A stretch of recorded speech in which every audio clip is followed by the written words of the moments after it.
Di kabiuna, samtang mga pamilya magaligong, samtang mga kandila nagmutan, kung samtang kita magmanuol sa takat na sa Diyos, ako muhatag kanuyo o mensahe, dili lamang isip ninyong arsobispo, o dili isip ninyong magkauban, sa panaw sa kinabuhi, pag-ibiusa sa kalipay, kasakit o paglaong sa atong katawan. Ang Pasko mo ang paagi sa Diyos, sa pagduol ka nato, paghigap sa tumikapoy, ng mga kasing-kasing, kung maringon na may kumawon, wala, ubaya ka mo kalinti. Si Propeta Isaias ngayon, ang katawan ng ilagaw sa kalingin, nagkita o nabungkahayan, dili kini sa kamarangtihon lamang, ini ang atong tinuod, ang kahimkan karon.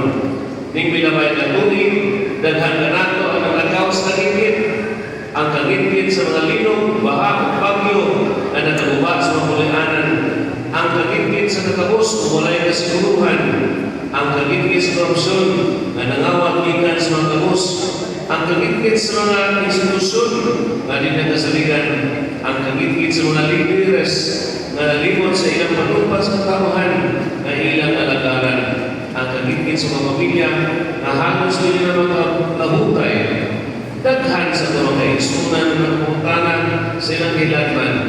Ano na po ay paglawong ng mausapang atong nasod? Ang Pasko mo kumagka nato sa klaro o kumbinsido mapagkasulti. Oo, adunay pa ay paglaong. Sa pagkataon ni Jesus, ang kalibutan di malinaw. Wala ni dawat ang Maria Jose dito sa Bethlehem. Ano na sa pagkakanong paglutos, daghang pamilya ng antos na kumplihon o kawalayan na siguruhan. Bisan panihana, kini ang kalibutan ng ibil sa Diyos na sultan, ang batas masungan, buhot maikot ka nato, dili ako maghulat na mahapsay muna ang inyong kinabuhi, pamilya o nasod ang pagkuban ka ninyo. Ang Diyos misulod sa atong pagkubot, misulod sa mga saman, misulod sa atong pag-antos.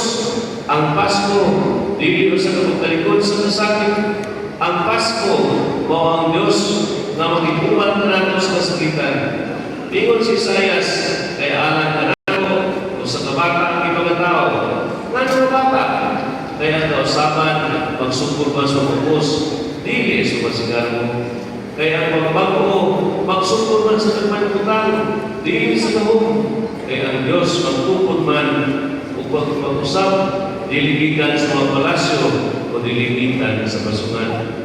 Kung tinuod kita na naglinguha ang kayuhan o kawaguhan sa atong nasod, kinahanglan magsugod kita sa Espiritu sa pumusanon sa Bethlehem, pagpapos sa pag-angkon sa atong mga sayo, pagpapos sa pagpaminaw sa sausap, pagpapos sa pagsalibay sa korupsyon, isang pagkinay sa iyon, mabuhaton, pagpapos sa pagpili sa kamaturan, isang pagkinay sakit na dawaton, pagpapos sa